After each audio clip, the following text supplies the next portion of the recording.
Hey guys, and welcome back to this channel. In this video I'll be showing you guys how you can basically export your videos on CapCut PC.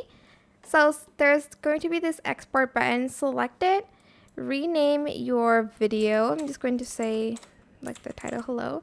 This is where your video is going to be exported to, and then here you can change the resolution of your videos, your bitrate, and so on and so forth.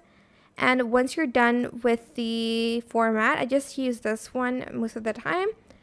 You're just going to select the export button and it's going to be exported to your folder. You can also open the folder to view where it is.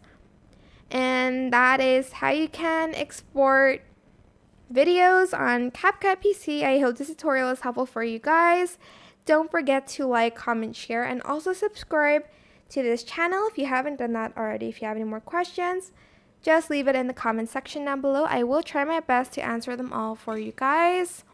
And if you found this video helpful, please click the thanks button above the description box down below. It would mean a lot to me. Thank you so much for watching. Bye!